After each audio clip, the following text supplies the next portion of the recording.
Bismillahirrahmanirrahim. Assalamu alaikum, dear students, friends, and viewers.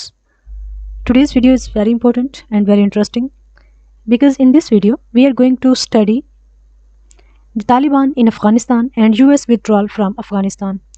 US forces Afghanistan में कब आई और US forces Afghanistan से कब वापस गई, US को क्यों अपने ट्रूप्स अफगानिस्तान में भेजने पड़े, रीज़न क्या था और US ने अपने उन ट्रूप्स को अपने उन सिपाहियों को क्यों वापस बुला लिया। ये जो विड्रॉल है यूएस फोर्सेस का अफ़गानिस्तान से, इसके नतीजे में जो एक वैक्यूम क्रिएट हुआ, अफ़गानिस्तान में किसकी हुकूमत आई, अफ़गानिस्तान में तालिबान ने कंट्रोल कैसे हासिल किया और अफ़गानिस्तान में तालिबान के कंट्रोल ने पूरी दुनिया को किस तरह से मुतासिर किया और ख़ास तौर पर जो साउथ एशियन रीजन है जिसमें पाकिस्तान और इंडिया ये दोनों कंट्रीज़ भी शामिल है और सम हो Pakistan is the neighbouring state of Afghanistan और इंडिया जो है वो भी बिल्कुल करीब तरीन है अफ़गानिस्तान के।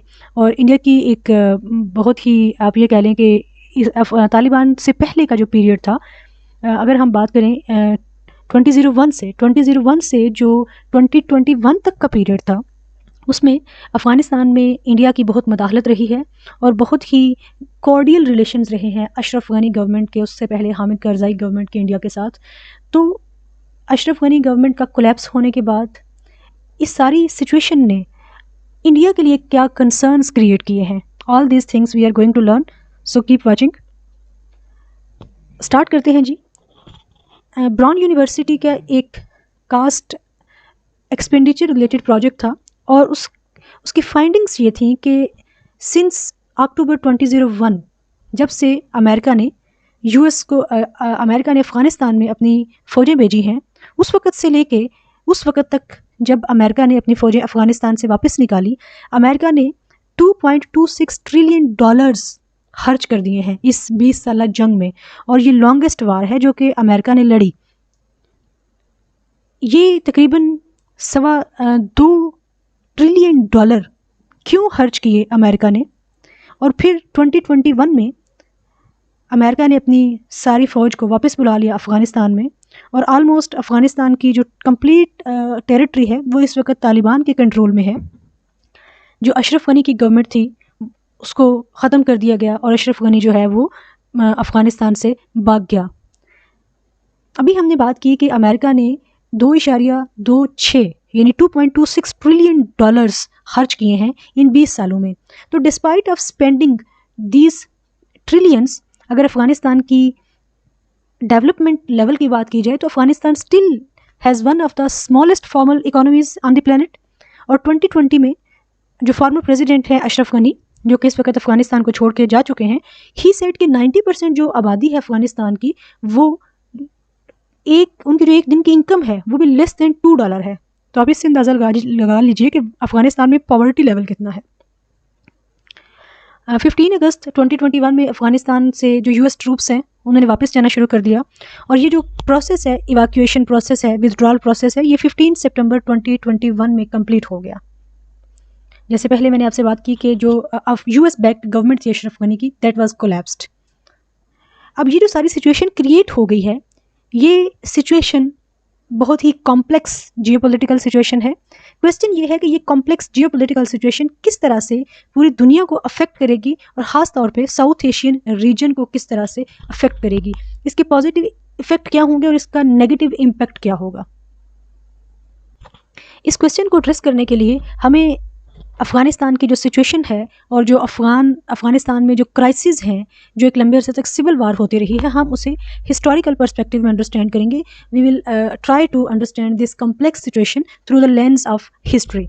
आप लोगों को पता होगा कि अफ़गानिस्तान को ग्रेव यार्ड ऑफ एम्पायर्स भी कहा जाता है। अफ़गानिस्तान को क्यों ग्रेव यार्ड ऑफ एम्पायर्स कहा जाता है? इसलिए कि यहाँ पर जो भी एम्परर्स आए, जो भी कॉन्करर आए, उन्हें शिकस्त का सामना करना पड़ा, उन्हें मुंह की खानी पड़ी। और अफ़गान जो ग्रुप्स थे, जो अफ़गान पीपल थे, उन्होंने बहुत ही स्ट्रांगली रेजिस्ट किया। ये नहीं कि बिल्कुल उन्होंने फ़ौरन हथियार डाल दिए और जो भी कॉन्करर था उसने बड़े ही आराम से अफ़गानिस्तान की टेरिटरी को अपने कब्ज़े में कर लिया, ऐसा नहीं हुआ। बल्कि अफ़गान पब्लिक ने नाकू चने चबवाए कॉन्करर्स को। अगर 19th सेंचुरी से बात की जाए तो ये जो 3 हमें मेजर इन्वेजन्स नज़र आती हैं। 19th सेंचुरी में अफ़गानिस्तान की टेरिटरी को इन्वेड करने की कोशिश की ब्रिटिश एम्पायर ने, क्योंकि 19th सेंचुरी में जो ब्रिटिश एम्पायर थी वो बरसगीर पे, सब कॉन्टिनेंट पे रूल कर रही थी।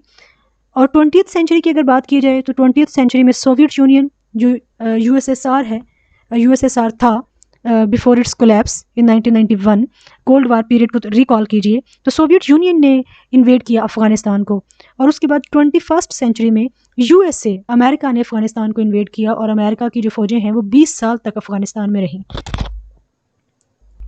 ये तो हमने 19th सेंचुरी से बात की, लेकिन ऐसा नहीं है कि 19th सेंचुरी से पहले अफ़गानिस्तान को कभी किसी ने इन्वेड करने की कोशिश नहीं की। और हम ये नहीं कह सकते कि इससे पहले वहाँ पर जो गवर्नमेंट थी वो हमेशा अफ़गान पब्लिक की रही और किसी इन्वेडर ने, किसी फॉरेनर ने वहाँ पर कभी जाने की कोशिश नहीं की या उस इलाके को कभी उनसे छीनने की कोशिश नहीं की, ऐसा नहीं हुआ।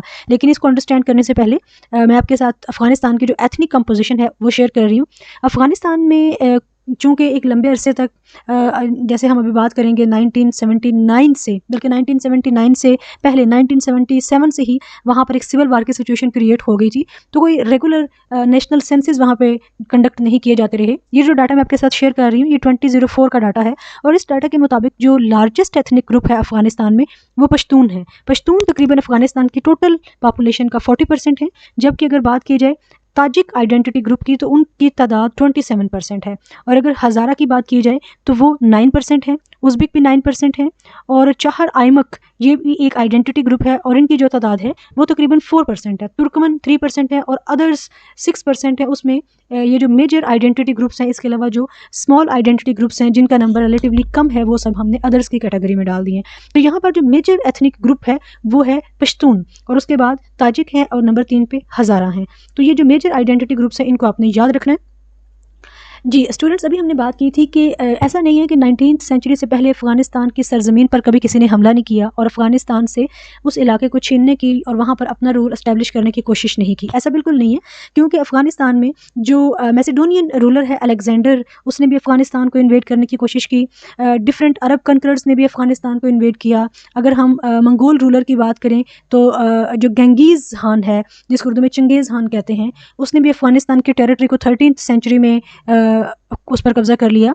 और उसके बाद अगर मुग़ल रूलर्स की बात की जाए तो शाहजहाँ और औरंगज़ेब ने भी अफ़गानिस्तान के इलाके पर तसल्लुत जमाया, उस पर कब्ज़ा किया। और अगर सिख एम्पायर की बात की जाए तो रंजीत सिंह ने भी अफ़गानिस्तान को इन्वेड करने की कोशिश की। लेकिन चूँकि ये जो प्री 19th सेंचुरी पीरियड है वो हमारी करंट डिबेट से इतना लिंक्ड नहीं है, इसलिए हम इसकी हिस्ट्री में नहीं जाएंगे। हम इसको स्टार्ट करेंगे 19th सेंचुरी से। 19th सेंचुरी वो पीरियड है जब अफ़गानिस्तान एक बफर जोन की तरह दो मेजर एम्पायर्स में बिल्कुल आप ये कह लें कि दो मेजर एम्पायर्स के दरमियान एक सैंडविच बन चुका था। क्योंकि अगर इसके नॉर्दर्न पार्ट की बात करें तो अफ़गानिस्तान की नॉर्दर्न साइड पे रशियन एम्पायर थी और अगर सदर्न साइड की बात करें तो सदर्न साइड पे ब्रिटिश एम्पायर थी। क्योंकि आप लोगों को पता होना चाहिए कि 19th सेंचुरी वो पीरियड है जब सब कॉन्टिनेंट के अंदर 1857 की वार के बाद पूरे सब कॉन्टिनेंट पे ब्रिटिश रूल कायम हो चुका था और फॉर्मली जो ईस्ट इंडिया कंपनी थी उसको ख़त्म कर दिया गया था और पूरे सब कॉन्टिनेंट को जो ब्रिटिश रूल था वहाँ पे उसको कम्प्लीटली उसको इस्टेब्लिश कर दिया गया था। तो 19th सेंचुरी में हम ये कह सकते हैं कि जो अफ़गानिस्तान है he was in middle of these two empires और ये एक बफर जोन की हैसियत इसकी बन चुकी थी। और दोनों जो एम्पायर्स थी वो अपने अपने असर व रसूख को बढ़ाने के लिए अफ़गानिस्तान की तरफ ललचाई नज़रों से देख रही थी, क्योंकि दोनों एम्पायर्स को जो थी वो एक दूसरे की एडवर्सरी थी और सम हो वो एक दूसरे के हवाले से डाउटफुल थी कि अगर रशियन एम्पायर कंट्रोल हासिल कर लेती है अफ़गानिस्तान का तो वो रिलेटिवली उसका पलड़ा भारी हो जाएगा। और अगर रशियन एम्पायर ये महसूस कर रही थी, ये सोच रही थी कि अगर ब्रिटिश एम्पायर सब कॉन्टिनेंट के साथ साथ अफ़गानिस्तान को भी अपने कंट्रोल में कर ले, अफ़गानिस्तान पर भी अगर इसने कब्जा कर लिया तो इसका मतलब यह है कि नेक्स्ट हम उसका टारगेट हो सकते हैं ब्रिटिश एम्पायर का। तो इसी सारी सिचुएशन को डिपिक्ट किया है एक कार्टून के ज़रिए से। ये बहुत ही इंटरेस्टिंग कार्टून है। इसमें आप देखें कि जो अमीर ऑफ अफ़गानिस्तान है he was standing between the Russian bear and the British lion. जो रशियन एम्पायर है उसे एक बियर से मुशाबहत दी गई है और जो ब्रिटिश एम्पायर है उसे एक लियोन से, एक शेर से उसको मुशाबहत दी गई है।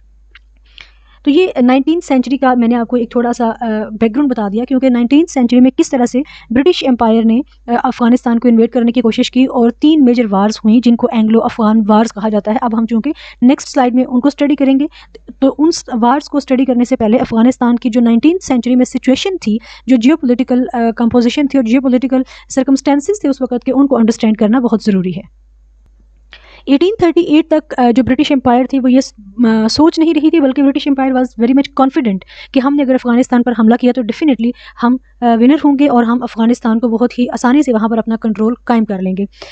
इसलिए 1839 में जो ब्रिटिश आर्मी है उसने अफ़गानिस्तान पर चढ़ाई कर दी, और उस वक़्त अफ़गानिस्तान जो है वो आपको आज की शक्ल में नज़र नहीं आएगा, क्योंकि पूरी जो अफ़गानिस्तान की जो लैंड थी वो छोटे-छोटे विलेजेस में डिवाइडेड थी, और हर एक विलेज का एक चीफ था, और अफ़गानिस्तान की कोई फॉर्मल आर्मी नहीं थी at that particular point of time, बल्कि वो जो चीफ थे छोटे-छोटे विलेजेस को लीड कर रहे थे, उनकी एक इनफॉर्मल आर्मी थी। और जो अमीर था उस वक़्त अफ़गानिस्तान का, अमीर दोस्त मोहम्मद, उस अमीर के साथ एक्चुअली जो अफ़गान आर्मी है, जो ब्रिटिश आर्मी है, उसकी फ़ाइट थी। तो अमीर दोस्त मोहम्मद को सपोर्ट करने के लिए जो डिफरेंट विलेजेस के चीफ थे, उन्होंने अपनी उन इनफॉर्मल आर्मीज़ को भेजा, लेकिन वो जो इनफॉर्मल आर्मीज़ थी डिफरेंट जो सरदार थे मुख्तलिफ इलाकों के, मुख्तलिफ कबीलों के, वो ब्रिटिश आर्मी को फेस नहीं कर पाई और ब्रिटिश आर्मी का मुकाबला नहीं कर पाई, और अर्ली स्टेज पे ऐसा महसूस हुआ कि जो ब्रिटिश आर्मी है वो जीत गई है। और ब्रिटिश आर्मी ने अपनी इस जीत के बाद क्या किया कि जो अमीर दोस्त मोहम्मद थे उनको ओवरथ्रो किया, यानी उनको तख्त से उतार दिया, और कुर्सी किसको दे दी? आप ये कह रहे हैं कि एक पपिट था, एक जो कि जिसके हवाले से जो ब्रिटिश गवर्नमेंट थी वो बड़ी कॉन्फिडेंट थी कि ये जो पर्सन है ये हमारी इंस्ट्रक्शंस के मुताबिक चलेगा, हमारी इंस्ट्रक्शंस के मुताबिक रूल करेगा, शाह शुजा। तो शाह शुजा को हुकूमत दे दी, किससे छीन के? अमीर दोस्त मोहम्मद को। लेकिन ये जो चेंज था अमीर दोस्त मोहम्मद से हुकूमत को छीन लेने का और शाह शुजा को हुकूमत दे देने का, ये चेंज एक्सेप्ट नहीं किया अफ़गानियों ने, और अफ़गानियों ने अपनी जो फाइट है, जो अपनी स्ट्रगल है ब्रिटिश आर्मी के अगेंस्ट और शाह शुजा के अगेंस्ट, उसको कंटिन्यू रखा, और 3 साल तक ये जो लड़ाई है ये जारी रही। और इन 3 सालों में एक विलेज के चीफ थे, चीफ अकबर खान। चीफ अकबर खान ने अभी मैंने आपको बताया कि छोटे-छोटे गाँव में और देहातों में और छोटे-छोटे इलाकों में तकसीम था उस वक़्त अफ़गानिस्तान। तो चीफ अकबर खान ने उन छोटे-छोटे इलाकों को यूनाइट किया और अफ़गानिस्तान को एक सिंगल कंट्री की शक्ल दी। और 3 साल की इस लड़ाई के आखिर पे जो शाह शुजा है उसका मर्डर हो गया, उसको मार दिया गया। किसने मारा शाह शुजा को? शाह शुजा को जो ये चीफ अकबर की लोग थे और जो अमीर दोस्त मोहम्मद के लोग थे, उन्होंने इसको मार दिया, और जो ताकत थी, जो पावर थी, वो वापस ले ली शाह शुजा से। शाह शुजा कौन था? शाह शुजा जो था उसको किसने इंस्टॉल किया था, किसने अपॉइंट किया था? ब्रिटिश आर्मी ने। और इस तरह से 3 सालों के बाद वापस से जो इख्तियार है, जो पावर है, वो अमीर दोस्त मोहम्मद के पास आ गई।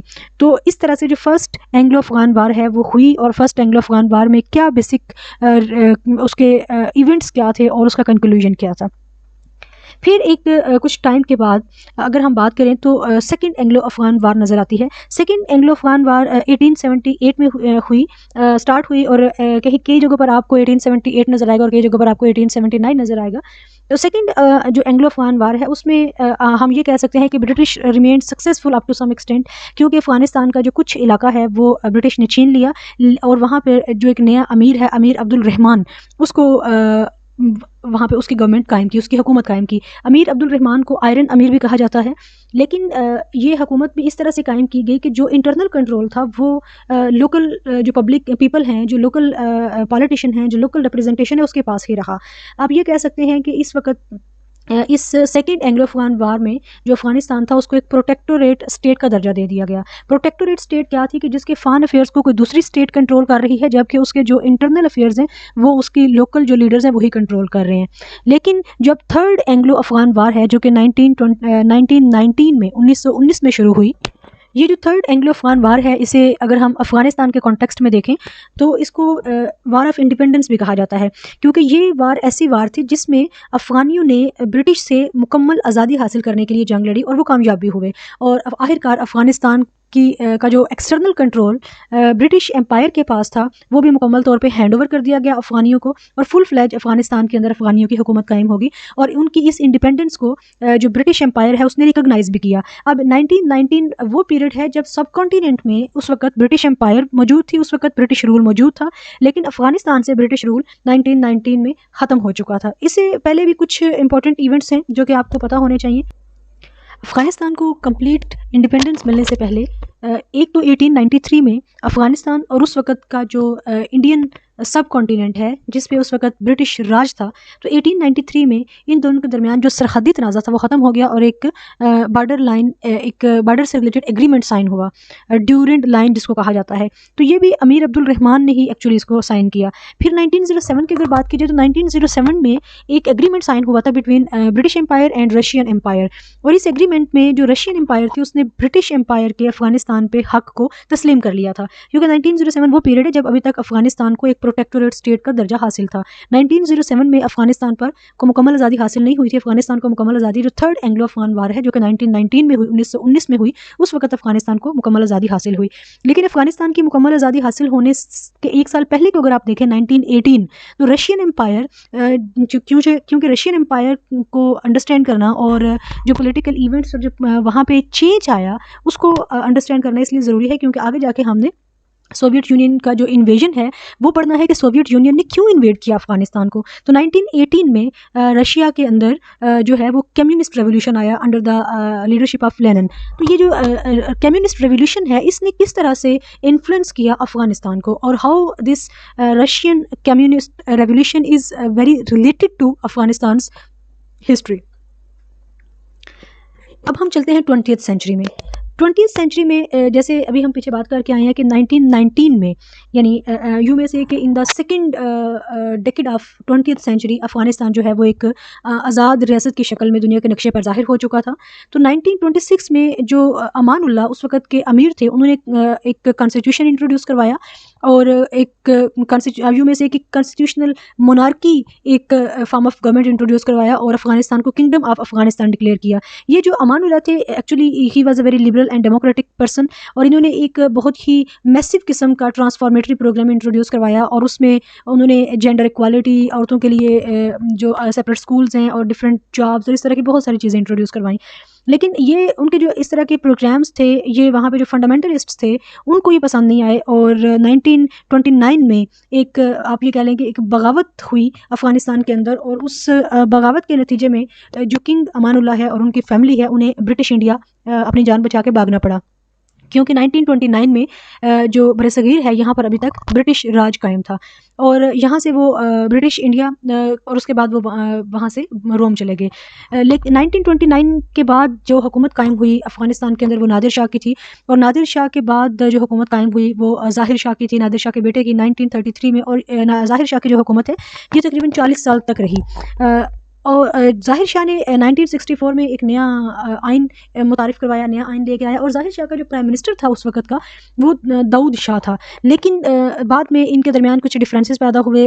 जो ज़ाहिर शाह है उसने दाऊद शाह को, जो कि उसका कज़न था, उसका रिलेटिव था, उसको उसने डिसमिस कर दिया, और जो न्यू कॉन्स्टिट्यूशन इंट्रोड्यूस करवाया उस न्यू कॉन्स्टिट्यूशन के आर्टिकल्स और क्लॉजेस कुछ इस तरह से थी कि जो रॉयल फैमिली थी उसे किसी तरह का कोई मेजर एडवांटेज हासिल नहीं हो सकता था। लेकिन 1973 में जो दाऊद शाह है उसने एक आप ये कह लें कि with the help of different rebellious groups उसने ताकत और जो हुकूमत है वो ज़ाहिर शाह से छीन ली, और एक कू के ज़रिए से, और वो खुद एक प्रेसिडेंट बन गए, यानी उसने कॉन्स्टिट्यूशनल मोनार्की को मुकम्मल तौर पर ख़त्म कर दिया और अफगानिस्तान को एक रिपब्लिक डिक्लेयर कर दिया और एक प्रेसिडेंशियल रिपब्लिक डिक्लेयर कर दिया। ये जो पीरियड हम 60s का डिस्कस कर रहे हैं या 70s का डिस्कस कर रहे हैं, 70s का फुल फ्लैज पीरियड तो आप नहीं कह सकते, लेकिन 60s का जो पीरियड था ये रिलेटिवली बहुत ही पीसफुल पीरियड था अफगानिस्तान के अंदर, और यहाँ पर जो टूरिस्ट थे उनके लिए अफगानिस्तान एक बहुत ही अट्रैक्टिव कंट्री था, और अफगानिस्तान में सयाहों की आमदोरफ्त बहुत ही अच्छी थी, सयाह बड़े आसानी से वहाँ पर आते थे, और जो मकामी लोग थे, लोकल लोग थे, उनके साथ उनका एक बहुत अच्छा कॉर्डियल रिलेशन डेवलप हो जाता था। यानी आप ये कह सकते हैं, अगरचे ये इस वक्त हमें जब हम अफगानिस्तान की सिविल वार की हिस्ट्री को अंडरस्टैंड करते हैं तो ये बिलीव करना थोड़ा सा मुश्किल लगता है कि अफगानिस्तान कभी एक पुरसुकून और पुरअमन मुल्क भी रहा होगा। तो ऐसा है, अगर आप इसकी हिस्ट्री देखते हैं कि अफगानिस्तान 60s में और अर्ली 70s में भी रिलेटिवली एक पीसफुल और एक सियाहती मुल्क था, जहाँ पर टूरिस्ट बहुत ही ईजी और बहुत ही सिक्योर फील। इस 20th सेंचुरी के इस फेज़ को और अफ़गानिस्तान में सोवियत यूनियन की फोर्सेस के आने के अमल को समझने के लिए आपको कोल्ड वार पीरियड को भी अपने जहन में रखना है। और कोल्ड वार में जो आइडियोलॉजिकल राइवलरी थी, दो बेसिक जो स्टेट्स थी, दुनिया जो थी वो तकरीबन 2 ब्लॉक्स में डिवाइड हो चुकी थी, उस फिनोमेना को भी आपने जहन में रखना है। कुछ जो थे वो ईस्टर्न ब्लॉक के हिस्सेदार थे, और कुछ जो थे वो वेस्टर्न कैंप के हिस्सेदार थे। अफ़गानिस्तान जो है वो नॉन अलाइंड मूवमेंट का एक मेंबर था। अफ़गानिस्तान ने ना तो आप ये कह लें कि फॉर्मली यूएसए के कैंप को ज्वाइन किया और ना ही यूएसएसआर के कैंप को ज्वाइन किया। जबकि अगर हम ज़ाहिर शाह की बात करें तो ज़ाहिर शाह का जो 40 इयर्स का पीरियड था उसमें ज़ाहिर शाह के जो टर्म्स थे वो रशियन एम्पायर के साथ रिलेटिवली बहुत अच्छे थे। लेकिन दाऊद शाह जब उसने अफ़गानिस्तान को प्रेसिडेंशियल रिपब्लिक के तौर पे इंट्रोड्यूस करवाया तो उसने रिलेटिवली अफ़गानिस्तान की जो न्यूट्रल पोजीशन है उस पर जोर दिया। दाऊद शाह ने जो रशियन एम्पायर थी उसको समहाउ अपीज़ करने के लिए एक नया कॉन्स्टिट्यूशन इंट्रोड्यूस करवाया 1977 में। और इस कॉन्स्टिट्यूशन के 3 बेसिक प्रिंसिपल्स थे, नेशनलिज्म, इस्लाम एंड सोशलिज्म। और आप ये कह लें कि ये एक ऐसी एफर्ट थी कि जो फंडामेंटलिस्ट्स हैं वो भी खुश रहें और जो सोशलिस्ट्स हैं वो भी खुश रहें, क्योंकि इस वक्त तक जो अफ़गानिस्तान के साथ रशियन एम्पायर के अंदर कम्युनिस्ट रेवोल्यूशन था उसका एक बहुत ही स्ट्रॉन्ग इम्पैक्ट आ चुका था अफ़गानिस्तान के अंदर, और अफ़गानिस्तान में जो कम्युनिस्ट पार्टीज़ हैं वो डेवलप हो चुकी थी। लेकिन अप्रैल 1978 में एक ऐसा इंसिडेंट हुआ, क्योंकि अप्रैल 1978 में एक कम्युनिस्ट लीडर का मर्डर कर दिया गया, क्योंकि दाऊद शाह जो था वो उसकी जो पॉलिसीज़ थी वो कुछ अग्रेसिव पॉलिसीज़ हो चुकी थी, और जो कोई भी दाऊद शाह की बात को डिसेंट करता, उसकी बात से डिसएग्री करता, वो उसको किल करवा देता या उसको, यानी आप ये कह लें कि वायलेंट एक्टिविटीज़ शुरू हो चुकी थी डिसेंट की वॉइस को सप्रेस करने के लिए। और इसी वजह से 1978 में कम्युनिस्ट लीडर का मर्डर हो गया, उसको मार दिया गया। और इस इंसिडेंट के रिएक्शन में जो दाऊद शाह है उसकी हुकूमत को गिराने के लिए एक कू इनिशिएट किया गया, और उसी कू में जो दाऊद शाह है और उसकी पूरी फैमिली है देवर मसैकर्ड, उनका कत्लेआम कर दिया गया और उनको मार दिया गया।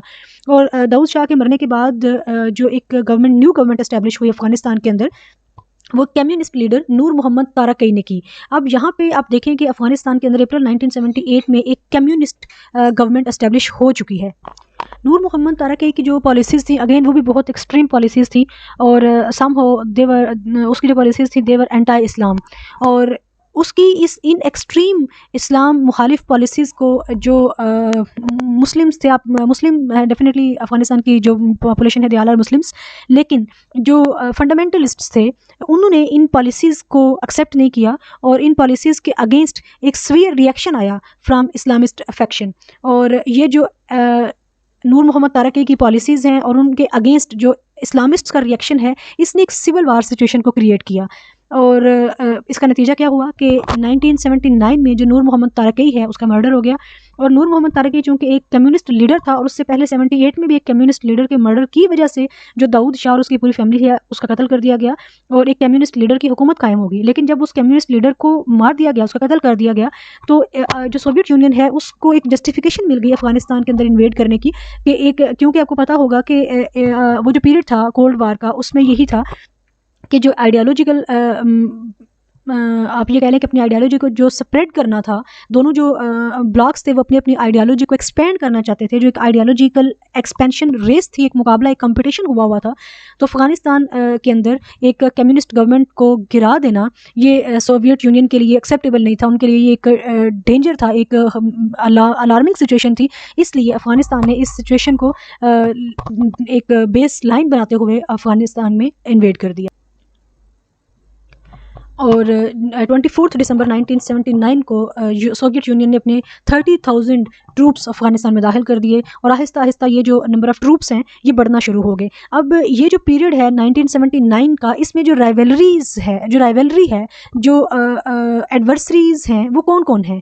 एक तरफ तो कम्युनिस्ट ग्रुप है सोवियत यूनियन, और उनकी जो अलाइड हैं, उनके जो अलाय हैं अफ़गानिस्तान के अंदर कम्युनिस्ट सपोर्टर्स। और दूसरी तरफ क्या है, दूसरी तरफ वो फंडामेंटलिस्ट्स हैं, या आप ये कह लें कि वो इस्लामिस्ट्स हैं, जो कि नूर मोहम्मद तारकी की पॉलिसीज़ के अगेंस्ट थे और जिन्होंने उसकी पॉलिसीज़ को रेजिस्ट किया था। यानी यहाँ पर एक न्यू टर्म इंट्रोड्यूस होगी, और आपने सुनी भी होगी, मुजाहिदीन।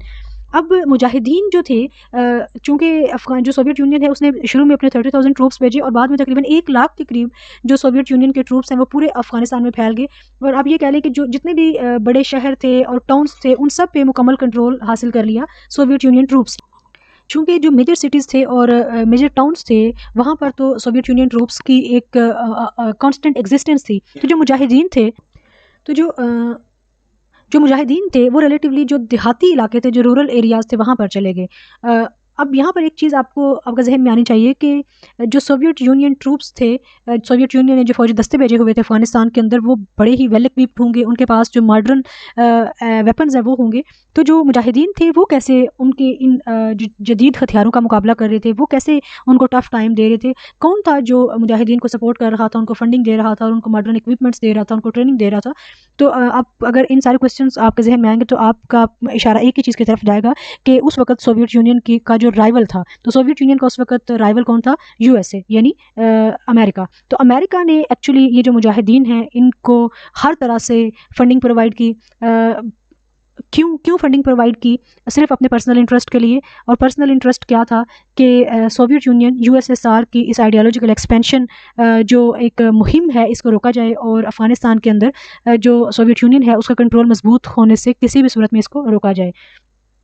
ये एक लंबे अरसे तक तकरीबन 9 ईयर्स तक, 1979 से लेकर 1989 तक समहाउ ये 10 ईयर्स बन जाते हैं। चूँकि 79 का लास्ट मंथ था इसलिए इसको 9 ईयर्स कहा जाता है कि 9 ईयर्स का पीरियड है अफगानिस्तान के अंदर सोवियत यूनियन ट्रूप्स का। 1988 में सोवियत यूनियन की जो पोजीशन थी अफ़गानिस्तान के अंदर वो कमज़ोर हो रही थी, और एक आप ये कह लें कि स्ट्रांग होल्ड उनका नहीं रहा था। इसलिए 1988 में सोवियत यूनियन ने एक एग्रीमेंट साइन किया यूएस, पाकिस्तान और अफ़गानिस्तान के साथ, और उस एग्रीमेंट में ये इस बात पे एग्री किया कि जो सोवियत यूनियन ट्रूप्स हैं वो अफ़गानिस्तान से वापस चले जाएंगे, और ये जो कंप्लीट विदड्रॉल प्रोसेस है ये 15 फरवरी 1989 को मुकम्मल हो जाएगा, और ये डेफिनेटली 15 फरवरी 1989 को कंप्लीट हो गया। तो 79 से लेके 1989 का जो पीरियड था ये बहुत ही, आप कह लें कि रिलेटिवली बहुत ही वायलेंट पीरियड था अफ़गानिस्तान के अंदर। और अफ़गानिस्तान के अंदर जो एक सिविल वार की सिचुएशन थी जो वो बहुत ज़्यादा बढ़ चुकी थी, और अफ़गानिस्तान की जो पब्लिक थी, जो मासेस थे, वहाँ के जो डिफरेंट आइडेंटिटी ग्रुप्स थे वो डिफरेंट कम्युनिटी, डिफरेंट आइडियोलॉजीज़ में डिवाइड हो चुके थे। कुछ कम्युनिस्ट थे और कुछ फंडामेंटलिस्ट थे या इस्लामिस्ट थे जिनको मुजाहिदीन का नाम दिया जा रहा है। अब 1989 से लेके तो 2001 जब तक अमेरिका की फ़ौजें अफ़गानिस्तान में दाखिल नहीं हुई, उस वक्त तक का जो पीरियड था वो भी एक सिविल वार का पीरियड था, और वो भी रिलेटिवली बहुत ही डिस्टर्बिंग पीरियड था अफ़गानिस्तान के अंदर। जो एक लस्ट ऑफ पावर है और एक टग ऑफ वार है वो अफ़गानिस्तान की हिस्ट्री में हमें नज़र आती है इस पीरियड में। अब जो 21st सेंचुरी है, 21st सेंचुरी में अगेन एक बहुत इंटरेस्टिंग पीरियड नज़र आता है कि वो अमेरिका जिसने मुजाहिदीन को सपोर्ट किया अफ़गानिस्तान से सोवियत यूनियन के अगेंस्ट लड़ने के लिए, यानी सोवियत यूनियन को काउंटर करने के लिए अमेरिका ने मुजाहिदीन को फंडिंग दी, अमेरिका ने मुजाहिदीन को सपोर्ट किया हर तरह से। 2001 में जब जो 9/11 इंसिडेंट है उसके बाद अमेरिका की जो अप्रोच है अफ़गानिस्तान के लिए और इस मुजाहिदीन के लिए वो मुकम्मल तौर पर चेंज होगी, और अमेरिका ने उनके ऊपर टेररिस्ट्स का अटैक लगा दिया। और ये इस इंसिडेंट के बाद अमेरिका ने अपने ट्रूप्स जो हैं वो अफ़गानिस्तान में भेजना शुरू कर दिए। ये जो हमें 20 ईयर्स का टाइम पीरियड नज़र आता है 2001 से लेकर 2021 तक का, इसको हम 3 डिफरेंट फेजेस में डिवाइड कर सकते हैं। जो फर्स्ट फेज़ है वो सिर्फ 2 महीने तक चली, और इस फर्स्ट फेज़ में जो इंटरनेशनल कॉन्फ्लिक्ट थी और जो अमेरिका का बेसिक ऑब्जेक्टिव था कि जो तालिबान है, तालिबान की गवर्नमेंट है उसको ख़त्म करना अफ़गानिस्तान के अंदर से। और ये जो फर्स्ट फेज़ है ये सिर्फ 2 मंथ तक चली और तालिबान की गवर्नमेंट को फ़ौरन टॉपल डाउन कर दिया गया। सेकंड फेज़ जो है ये 2002 से लेकर 2008 तक है, और इस फेज़ में अमेरिका का फोकस किस चीज़ पर था कि एक स्ट्रेटेजिकली डिफीट करना तालिबान को मिलिटरीली, यानी उनको मिलिटरीली इतना वीक कर देना कि वो अमेरिका के सामने टिक ना सकें, लेकिन ऐसा हुआ नहीं। और थर्ड फेज़ जो थी, थर्ड फेज़ क्या थी कि काउंटर इंसर्जेंसी जो फेज़ है ये जब उस वक्त के जो प्रेसिडेंट हैं अमेरिकन प्रेसिडेंट बाराक ओबामा, 2009 में उनकी प्रेस रिलीज़ हुई और उसमें उन्होंने क्या कहा कि हमने ये फैसला किया है कि हम अफ़गानिस्तान के अंदर जो यूएस ट्रूप्स हैं उनकी तादाद बढ़ा देंगे, और साथ ही उन्होंने एक टाइम फ्रेम भी दे दिया कि फ़लाँ पीरियड तक, यानी इन द बिगिनिंग इन 2011 जो सिक्योरिटी रिस्पॉन्सिबिलिटीज़ हैं they would be gradually handed over to Afghan military and police, और जो यूएस ट्रूप्स हैं वो आहिस्ता आहिस्ता अफगानिस्तान से निकलना शुरू हो जाएंगे। लेकिन ये जो न्यू अप्रोच है ये मुकम्मल तौर पर फेल हो गई, और ऐसा बिल्कुल नहीं हुआ, बल्कि आपने देखा कि अफगानिस्तान के अंदर यूएस बैक्ड गवर्नमेंट्स एस्टैब्लिश हुई, हामिद करज़ई की हुकूमत कायम हुई और उसके बाद अशरफ गनी की हुकूमत कायम हुई, लेकिन इंस्टीट्यूशंस को मजबूत नहीं किया गया। और ये जो इन्वेडर्स हैं हमेशा ये इस बात को एक जस्टिफिकेशन बना के अफगानिस्तान पर इन्वेड करते रहे कि अफगानिस्तान के अंदर जो है वो एक नॉन डेमोक्रेटिक गवर्नमेंट चल रही है। अफ़गानिस्तान के अंदर जो फंडामेंटल राइट्स हैं वो वायलेट हो रहे हैं, वहाँ पे जो विमेन हैं उनको सप्रेस किया जा रहा है, वहाँ पे माइनॉरिटीज़ को सप्रेस किया जा रहा है। तो हम वहाँ पे लोगों को ट्रेन करेंगे, लोगों को टीच करेंगे और उनको सिविलाइज्ड बनाएंगे और वहाँ पर इदारों को मजबूत करेंगे, दिस एंड दैट। लेकिन जो एक्चुअल रीज़न है वो हमने स्टडी की कि 19th सेंचुरी के अंदर जब ब्रिटिश राज सब कॉन्टिनेंट में था, तो उस वक्त भी अफ़गानिस्तान को इन्वेड करने का मकसद क्या था? अपनी ताकत को बढ़ाना, ताकि रशियन एम्पायर के मुकाबले में ज़्यादा मजबूत हुआ जा सके। और फिर जब सोवियत यूनियन ने अफ़गानिस्तान में इन्वेड किया, तो उनका मकसद भी क्या था कि अपनी आइडियोलॉजी को प्रोटेक्ट करना और अपनी आइडियोलॉजी को स्प्रेड करना। इसी तरह से अगर हम अमेरिका के अफ़गानिस्तान के अंदर जो इंटरवेंशन है उसको देखते हैं, अमेरिकन ट्रूप्स के अफ़गानिस्तान में अराइवल और उनके वहाँ पे 20 साल के स्टे को देखते हैं, तो इट इज़ वेरी क्लियर कि यहाँ पर जितने भी इन्वेडर्स हैं वो अमेरिकन जो उनके पर्सनल इंटरेस्ट्स हैं वो उनको पूरा करने की उन्होंने हमेशा कोशिश की है, और जो उनके सेल्फिश मोटिव्स थे उनको पूरा करने की ही कोशिश की है, and they were not sincere in the best interest of Afghan people. ये तो हमने एक अफ़गानिस्तान की जो सिचुएशन है उसको अंडरस्टैंड कर लिया through the lens of history. अब हम अपने नेक्स्ट वीडियो में 15 सितंबर जबकि जिस दिन आखिरी अमरीकी फ़ौजी ने अफ़गानिस्तान को छोड़ा था, उस दिन से लेके हम जो नेक्स्ट जितनी भी डेवलपमेंट्स हुई हैं और तालिबान गवर्नमेंट फॉर्मेशन और तालिबान की हुकूमत का बनना, क्या इंटरनेशनल कम्युनिटी उसको तालिबान गवर्नमेंट को एक लेजिटिमाइज गवर्नमेंट कंसिडर करेगी या नहीं करेगी, और तालिबान की फ्यूचर अप्रोच कैसी होगी, तालिबान गवर्नमेंट की एस्टेब्लिशमेंट का दुनिया पे और साउथ एशियन रीजन पे क्या इम्पैक्ट पड़ेगा, ये सब चीज़ें हम अपनी नेक्स्ट वीडियो में डिस्कस करेंगे। आई होप कि आपको ये पूरा जो सिनेरियो है इसकी एक बैकग्राउंड स्टडी आपकी बिल्कुल डेवलप हो चुकी है। अगर आपको किसी चीज़ की समझ नहीं आती है तो आप लोग क्वेश्चंस कर सकते हैं, और आपके अगर ज़्यादा क्वेश्चंस होंगे तो उन क्वेश्चंस को सामने रखते हुए भी उनके आंसर्स देने के लिए मैं एक शॉर्ट वीडियो डिज़ाइन कर दूँगी। Thank you so much for watching, take care.